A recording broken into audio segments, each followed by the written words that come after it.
PFI पे आपका क्या कहना है? जो पीएफआई हमने कहा है और हम ही ने कहा है, हमने कहा है और हम ही ने कहा है और डंके की चोट पे कहा है।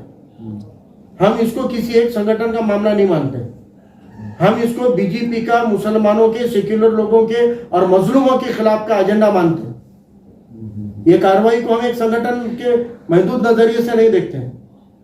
ये किसी एक संगठन पे हमला नहीं है, ये इस मुल्क के अंदर अपनी आवाज बुलंद करने के इख्तियार पे हमला मानते हैं। इसको बीजेपी का मुस्लिम मुखालिफ एजेंडा मानते हैं और हम इसके खिलाफ हैं। अगर ये इनकी कार्रवाइयां सही है, ये सबूत दे अवाम को। इनके बयान की हम मुखालिफत करते, निषेध करते हैं। कल लालू प्रसाद यादव ने कहा, हम कहते हैं कि इसका हम निषेध करते हैं। अगर ये चाहते हैं कि हम इसके समर्थन में आए तो ये बताएं कि आरएसएस का हेडक्वार्टर का उड़ाने का इल्जाम जो संगठन पे लगा रहा है, क्या सबूत है इनके पास में? कब सबूत आया इनके पास में? कब मिला इनको ये सबूत? सामने लाए आवाम के सामने लाए। जब ये सबूत सामने आएंगे तब हम इसके ऊपर विचार करेंगे, लेकिन आज हम इनकी मुखालिफत करते हैं। कल लालू प्रसाद ने भी कहा है कि अगर पीएफआई को बैन कर रहे हैं तो आरएसएस को भी बैन। अगर क्यों? सवाल पीएफआई का नहीं है, सवाल एक संगठन का नहीं है। एक तरीका होता है ना किसी भी संगठन पे पाबंदी लाने का। जिसको टेरर फंडिंग के जैसा मीडिया में ट्रायल चला रहे हो, उसके हमारे नादिर परभनी के बच्चों की एफआईआर पढ़ी है मैंने। ना तो उसमें टेरर का वर्ड है, ना उसमें फंडिंग का वर्ड है। उसमें जो इल्जाम लगाया हुआ है कि ये एहतजाज करते थे, धरने करते थे, भाषण करते थे, सरकार के खिलाफ बोलते थे, सरकार के संसद में पास हुए कानून के खिलाफ बोलते थे, एनआरसी के खिलाफ बोलते थे, तो बोलते हैं, हम बोलते रहेंगे। वो क्या खाली एक संगठन बोलती है क्या?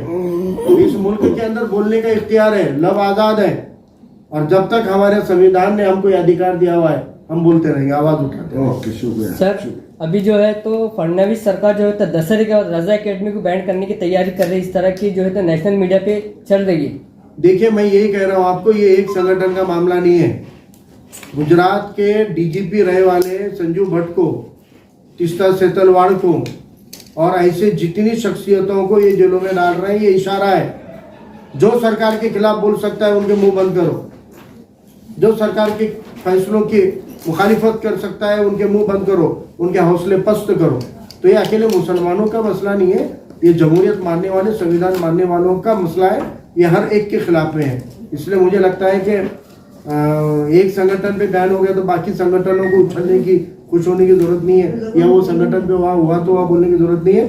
मैंने इससे पहले भी कहा, बार बार कहता हूँ, एक शायर का शेर है जो याद रखना चाहिए, मेरे घर को जलता देखने वालों, घास का छप्पर आपका है, आग के पीछे तेज हवा है, आगे मुकद्दर आपका है। उसके कत्ल पे मैं भी चुप था, मेरा नंबर अब आया, मेरे कत्ल पे तुम भी चुप हो, अगला नंबर आपका है।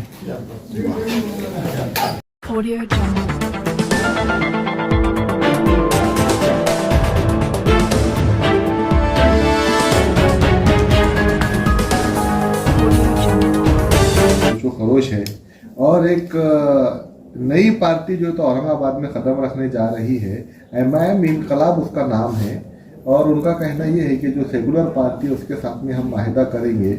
और कुछ ऐसे राज है जिन्होंने एमआईएम पार्टी के खोले हैं मीडिया के सामने।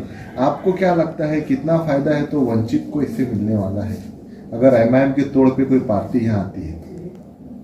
पहली चीज तो आपने कहा कि महानगर पालिका के इलेक्शन बहुत जल्द होने वाले हैं, तो ये मैं 2.5 साल से सुन रहा हूँ जल्द होने वाले हैं। तो वो जल्द जो है वो 2.5 साल से लंबा हो गया।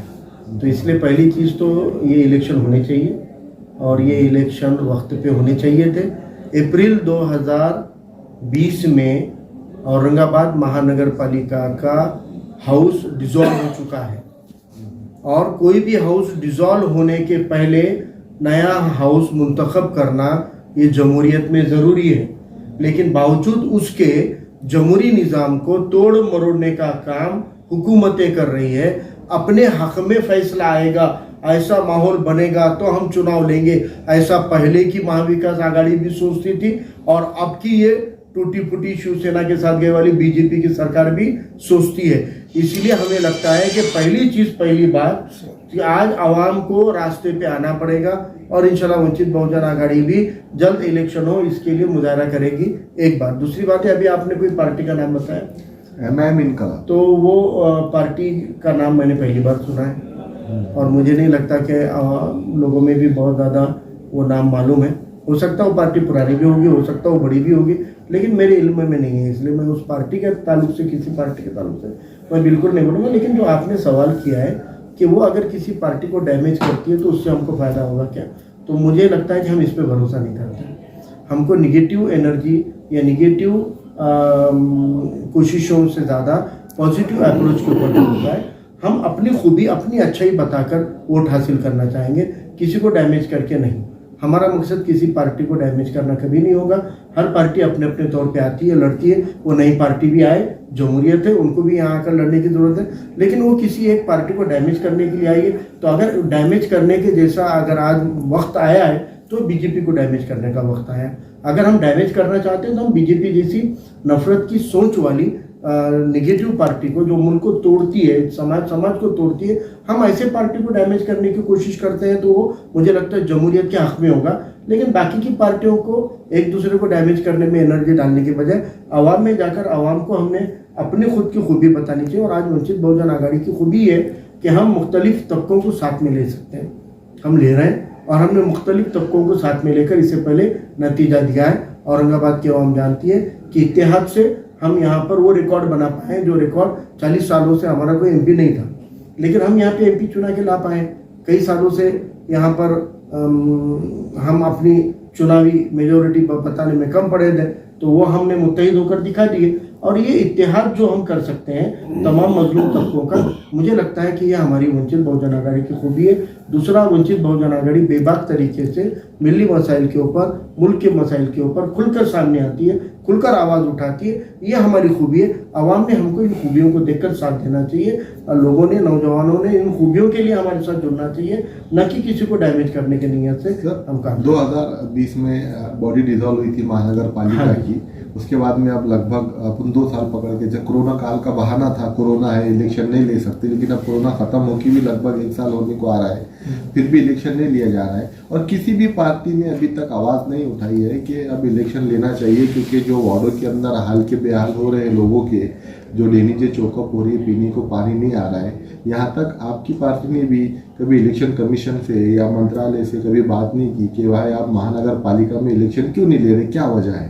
तो आप भी कोई मौके का इंतजार कर रहे हैं क्या? मैंने आपको ये बात, कैसा है कि आप अपने औरंगाबाद के पस मंज़र में ये बात पूछ रहे हैं, लेकिन मैं आपको ये बताऊं कि पिछले 2.5 सालों में इलेक्शन कमीशन को राब्ता कायम करने वाली, 4 से 5 बार इलेक्शन कमीशन से कम्युनिकेशन करने वाली महाराष्ट्र की अकेली पार्टी वंचित बहुजन आघाड़ी है, जो वक्त पे इलेक्शन कमीशन ने जल्द चुनाव लेने चाहिए। सिर्फ अकेले औरंगाबाद नहीं, सभी पेंडिंग चुनाव को लेने को लेकर इलेक्शन कमीशन को स्टेट के भी और सेंटर के भी मेमोरेंडम देने वाली कोई और पार्टी नहीं है। इलेक्शन कमीशन के ऑफिस में जाके अपनी बात रखने वाली कोई और पार्टी नहीं है। और 5 बार 5 मौके पर वंचित बहुजन आघाड़ी ने इलेक्शन कमीशन के साथ में रब्त कायम किया हुआ है। इसलिए आप जो ये कह रहे हैं वो मुझे लगता है कि वो सही नहीं है।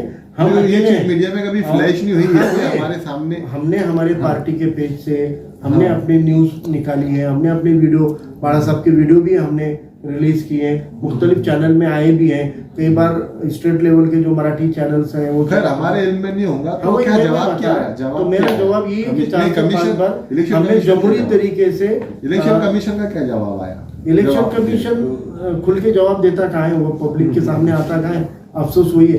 तो इसलिए अभी हमने लेकिन ये तय किया है कि औरंगाबाद की, देखो ये जमहूरियत के उसूलों को कुचलने का काम है। लोग चुन के आने चाहिए और चुन के आए वाले लोगों के हाथ में तिजोरी रहनी चाहिए। अब क्या हो रहा है, फंड तो आ रहे हैं, फंड आ रहे हैं, लेकिन अधिकारी नौकरशाही इस पे काम कर रही है। कुछ नौकरशाह होते हैं जो अच्छी नीयत से भी करते होंगे, लेकिन कुछ नौकरशाह सिर्फ करप्शन भी करते हैं। तो नौकरशाही के ऊपर इतने शहर को नहीं छोड़ा जा सकता। वो आवाम ने चुने वाली जमहूरियत में हमारे पास में नुमाइंदगी वाली जमहूरियत है, पार्लियामेंट्री जमहूरियत है। लोग नुमाइंदा चुनते हैं और वो नुमाइंदे के जरिए हुकूमत चलनी चाहिए। तो ये जमहूरियत के उसूलों को कुचलने का काम हो रहा है, इसलिए जल्दी इलेक्शन होने चाहिए। उसके लिए बहुत जल्द औरंगाबाद में भी हम एक एहतजाज करने के बारे में पार्टी की मीटिंगें चालू है, और इंशाल्लाह आने वाले दौर में, आने वाले वक्त में वंचित बहुजन आघाड़ी जल्द चुनाव हो उसके लिए एहतजाज करेगी। औरंगाबाद की आवाम से अपील है कि वो इस एहतजाज में शामिल हो, चाहे वो किसी भी पार्टी के हक में काम करने वाले लोग हो, लेकिन इस वक्त हमको एक होकर इलेक्शन को जल्द कराने के लिए प्रेशर बनाना पड़ेगा। औरंगाबाद शहर में एक तरफ जो है तो इलेक्शन नहीं हो रहे, दूसरी तरफ जो है तो रोड, सड़कें, लाइट, नल, पानी सभी से लोग त्रस्त है। दूसरी एक बहुत बड़ी समस्या औरंगाबाद शहर के सामने ये आ चुकी है कि अगरचे आप रात के टाइम बाहर निकलेंगे या अर्ली मॉर्निंग बाहर निकलेंगे तो आपको हर जगह सिर्फ कुत्ते ही कुत्ते नजर आएंगे, चौरस्ते पे बोलो या कहीं पर भी बोलो, जिसकी वजह से जो है तो बच्चे स्कूलों को जाने से डर भी रहे हैं और लोग रात में वॉकिंग करने के लिए डर रहे हैं। क्योंकि अगर आप घाटी में जाके आंकड़ा निकालेंगे तो डेली कम से कम 30 से 40 लोगों को कुत्ते काट रहे हैं और वो इंजेक्शन घाटी में अवेलेबल नहीं है। इसके लिए वंचित बहुजन आघाड़ी क्या आवाज उठाएंगे और महानगर पालिका को क्या मैसेज आपके तरफ? ये महानगर पालिका की जिम्मेदारी है, शहरियान को होने वाली इन तकलीफों के खिलाफ में महानगर पालिका की ड्यूटी बनती है कि वो उसका बंदोबस्त करे। अब इसके अंदर कई मुख्तलिफ कानून आए हैं, पहले कुछ अलग कानून थे जो इन चीज़ों के ऊपर कुछ असरदार तरीके से काम होता था, लेकिन अब उसमें एनिमल राइट्स को लेकर पेटा के जैसी जो संगठनाएं होती हैं उनकी वजह से इसके ऊपर कुछ मर्यादाएं आई हैं, लेकिन फिर भी इसका इलाज और रास्ता ढूंढना चाहिए और वो ढूंढने का काम महानगर पालिका का होता है। आप के ज़रिए ये बात सामने है, हम भी जानकारी लेते हैं और इंशाल्लाह हाउस में तो नुमाइंदे नहीं हैं, लेकिन रास्ते की लड़ाई हम लड़ते हैं। हमने जमहूरियत को रास्तों के एहतजाज से ज़िंदा रखा है, तो इस बात के ऊपर भी इंशाल्लाह औरंगाबाद की कमेटी काम करेगी। तो एक इंजेक्शन 1000 से 500 से 1000 मुफ्त देना चाहिए, तो वो घाटी में अवेलेबल नहीं है। किसी भी अगर बच्चे को या किसी को कुत्ता काटता है तो बाहर से खरीद के लाना पड़ता है, तो इस पे क्या कोई सख्त कदम आप उठाएं? बिल्कुल उठाना चाहिए और महानगर पालिका को हम इसका जिम्मेदार मानते हैं। घाटी हॉस्पिटल ने तो मुफ्त में इंजेक्शन देना ही चाहिए, लेकिन महानगर पालिका ने अपने दवाखानों में भी ये इंजेक्शन फ्री में अवेलेबल कराना चाहिए। एक तरफ तो ये वजह भी दूर करनी चाहिए और दूसरी तरफ इसका सोल्यूशन भी देना चाहिए। तो स्टेट गवर्नमेंट के साथ साथ महानगर पालिका की भी जिम्मेदारी बनती है और इंशाल्लाह हम इसके लिए नुमाइंदगी करें। एक आखिरी सवाल चलते चलते, खासदार इम्तियाज जलील 10 दिन अमेरिका का टूर करके आए हैं, कितना अपने औरंगाबाद जिले को उससे फायदा मिलेगा और आप क्या उनसे सवाल करना चाहेंगे? वो मेरे सवाल सुना ही नहीं चाहते हैं। मैं तो आप लोगों के जरिए कई बार बोल चुका हूँ कि कई ऐसे टॉपिक है जिसपे हमारी राय उनकी राय मुख्तलिफ होती है, तो हमने उनको कहा है कि भाई आप हमको झुठलाते हो कोई भी मामले में, तो आमने सामने बैठेंगे जरा, है ना, कैमरे के सामने आप लोगों के सामने बैठेंगे, पब्लिक में नहीं बैठेंगे, ठीक है। ग्राउंड पे मैदान में आपको झिझक है तो एक आधी प्रेस में बैठेंगे, आप आइए साथ में और हाथ आगे बढ़ाने को तैयार है। मैं तो उन मामलात के ऊपर सही को सही और झूठ को झूठ करने के लिए तैयार हूँ जिन मामलात पे उन्होंने शहर औरंगाबाद को गुमराह करने का काम किया था, जिस मामलात में उन्होंने एक सियासी पार्टी के वजूद के ऊपर तोहमत लगाने का काम किया था, और उसके लिए मैं कहता हूँ कि आप आओ, बाजू बैठो, और कभी मुलाकात नहीं हुई यार, इस बार मुलाकात भी हो जाएगी। भाई आप हमारे, हमने आपको आमदार से खासदार बनाया है, उसमें हमारा रोल रहा है, आपको टिकट मिले वहाँ से भी हम शख्सी तौर पे, यानी पार्टी बोल के नहीं, शख्सी तौर पर सोशल मीडिया कैंपेनिंग चलाने वालों में हम भी शामिल थे कि जब यहाँ बीजी कोर से पाटिल साहब का नाम डिक्लेयर हुआ था तो हमने भी मीडिया पे चलाया था कि औरंगाबाद में एक मुस्लिम क़यादत आ सकती है एमपी को, तो वहाँ से लेकर तो आपके जीत तक हमारा भी कुछ कंट्रीब्यूशन रहा है इसमें, तो हमने आपको बनाने में रोल अदा किया है, तो हमारी तो मोहब्बत बहुत पाकीज़ा है। अब आप भी उतना यकीन करके ड्यूटी होती है तो दोबारा फिर से खासदार बनाएंगे नहीं। अब ये देखो, ये वक्त से पहले ना, वक्त से पहले शादी के पहले बच्चों का नाम तय नहीं करते, है ना, वो तो तरीके से होगा ना, शादी होगी, बच्चा होगा, फिर नाम ढूंढेंगे, लड़का होता है कि लड़की। जो कपल में मोहब्बत रहती तो बच्चों का नाम भी तय कर लेते पहले। हाँ, लेकिन शादी की हुई ना, वो होने के बाद ठीक है। अमेरिका दौरे पे कुछ बोली नहीं आपने, अमेरिका दौरे के बारे में कुछ उनके? अब देखो, मोहल्लों में और अपने शहर में और एक एमपी की हैसियत से जो काम करना चाहिए उसकी, वो रोल आपका बड़ा है। आपको चुन के जो काम के लिए दिया, अमेरिका घूमने के लिए नहीं दिया था, है ना, फिर भी मुल्क के हक में आप कुछ करके आए हैं और 17 सितंबर का मौका टालने के लिए बहुत अच्छा टाइम टेबल एडजस्ट करें, तो आपकी चालाकी का इजहार हुआ, इससे लोगों को पता चला कि आप बड़े चालाक इंसान है ना, आप शातिर हैं। हमको तो पहले पता चला था, आवाम को धीरे धीरे पता चला, लेकिन एमपी का फंड जो होता है वो गली के सड़कें बनाने के लिए नहीं होता, लेकिन एमपी का 99% फंड, 99% फंड मोहल्लों की सड़कें बनाने में जा रहा है। तो 5 साल आपके नगर सेवकों ने क्या किया? उनका स्वेच्छा निधि कहाँ गया? उन्होंने कौन सा परसेंटेज किधर घुमा दिया? उन्होंने गुत्तेदारियाँ कौन सी कर ली? फिर आपको सड़कें बनाने की नौबत आ रही है, ये आपका काम नहीं है। खासदार गली की सड़कें बनाने के लिए, कंक्रीट की सड़कें बनाने के लिए थोड़ी चुन के दिया जाता है। मिल्लत के बड़े बड़े इंस्टीट्यूशन खड़े कीजिए, मिल्लत को बड़ी बड़ी खिदमत के सेंटर चुन, उसके लिए आपका फंड होता है ना? पूरे और सभी समाज के लिए कीजिए।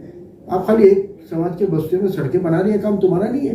तुम्हारे चुन के आए वाले नगर सेवकों ने क्या किए थे फिर 5 साल? वो कुछ नहीं कर पाए थे, और जो कर पाए थे वो तो हम देख भी नहीं सकते, इतना शर्मिंदगी वाला काम कर दिए थे। तो फिर आप एमपी फंड का इस्तेमाल लोकसभा क्षेत्र को डेवलप करने के लिए कीजिए। एक मशवरा देना चाहेंगे, क्योंकि आपको एमपी बनाने में हमारा योगदान है, तो उतना हक तो बनता है हमारा कि हम आपको सही गलत की भी पहचान बताएं। आप कंक्रीट के रास्ते बनाने में नहीं, वो आपके नगरसों से आपने बनवाए नहीं, तो माफ़ी मांगिए अवाम की, माफ़ी मांगिए अवाम की। और अवाम ने भी अब ऐसे नुमाइंदे चुन के देने चाहिए जो खाली उनके जज्बाती बहाव में, रौ में बहाकर नहीं ले जाते हुए आपके हक में, आपके डेवलपमेंट का काम करते हैं। आपके मोहल्ले में अगर सड़क नहीं है, आपके घर पे पानी नहीं आता है, आपके ड्रेनेज को चौकअप है, आपके गली का कचरा नहीं उठाया जाता है, इसके लिए आरएसएस जिम्मेदार नहीं है, आपके गली का नगर सेवक जिम्मेदार है। इस मुल्क में हम आरएसएस हमारी मुखालिफ है, हम आरएसएस के खिलाफ है। आरएसएस मुसलमानों के जैसे कई सेक्युलर जहन रखने वालों के भी खिलाफ काम करती है, दुश्मनी के तौर पे काम करती है। लेकिन मैं आरएसएस को मुसलमानों का 2 नंबर का दुश्मन मानता हूँ। 1 नंबर के दुश्मन ये नगर सेवक है, जो हमारे रहते हुए हमारे गली का डेवलपमेंट नहीं करे, लेकिन अपनी मिल्कियतें बढ़ा ली और ऐसे ऐसे घिनौने काम कर रहे हैं कि वो काम आप देख भी नहीं सकते। ऐसे घिनौने कामों में इनका हाथ है, इसमें आगे आगे बढ़े वाले, और डेवलपमेंट के काम है सबसे पीछे। काम ऐसा करो कि मीडिया भी ना बता सके।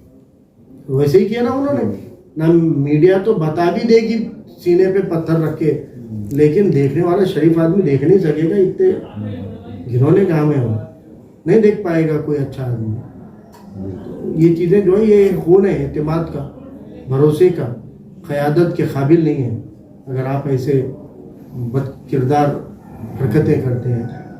ये कौम व मिलत को शर्मसार करने वाली, मुल्क को और इंसानियत को शर्मसार करने वाले हैं। सर एक सवाल ये है, जैसा कि अभी आप देख रहे होंगे 2 दिन से कि शिंदे सरकार और फडणवीस सरकार, मुसलमानों का जो एजुकेशन ग्राफ नीचे है और इकोनॉमिकल तरीके से भी नीचे ग्राफ है, तो उसका जो 4 महीने में केंद्र सरकार ने कहा है कि सर्वे करे और मुसलमानों को जो है तो एजुकेशन में और एक लॉलीपॉप दे रहे हैं कि कुछ ऐसा उम्मीद है आपको कि ऐसी वोट बैंक है ये? देखिए, जो लोगों ने अब तक मुसलमानों के रिजर्वेशन की मुखालिफत की है और झूठ फैलाया है कि मुसलमानों को मुसलमान बोल के रिजर्वेशन नहीं मिल सकता, जबकि महाराष्ट्र के हाईकोर्ट ने मुसलमानों को 5% तालीमी रिजर्वेशन मंजूर किया हुआ है, कहा है कि दे सकते हैं। सुप्रीम कोर्ट ने हाईकोर्ट का फैसला कायम रखा है। अगर आपकी नीयत सही है तो पहले वो 5% लागू करो। कोर्ट में हमारी नौकरियों का रिजर्वेशन पेंडिंग है, उसमें आप हलफनामा दाखिल करके उसको लागू करो। नया सर्वे, नया कमीशन, तो ये नई चीजें होती रहेगी ना, तुम्हारी नीयत के ऊपर से फैसले होंगे। लेकिन जो मिल चुका है वो नहीं दे रहे हो तुम हमको, जो अदालत ने मंजूर कर लिया है, कोर्ट ने, हाई कोर्ट ने जिसको संवैधानिक माना है, जिसमें देने में कोई हर्ज नहीं कहा है, वो आप नहीं दे रहे हो। और जिनको मुसलमान वोट करता है 2.5 साल वो भी तो सत्ता में थे। 5 जुलाई 2021 को बंबई के विधान भवन पे मोर्चा निकाल के, आजाद मैदान से मोर्चा निकालकर वंचित बहुजन आघाड़ी ने एहतजाज किया है, और तब यही कांग्रेस राष्ट्रवादी की हुकूमत थी। हमारे वोट लिए वाले हमको दिए नहीं, इनकी नीयत हमको देने की नहीं है। तो जिनको कभी हमने वोट ना डाला है ना कभी डालेंगे, ऐसे फिरका परस्त बीजेपी से क्या उम्मीद कर सकते हैं? क्यों सर?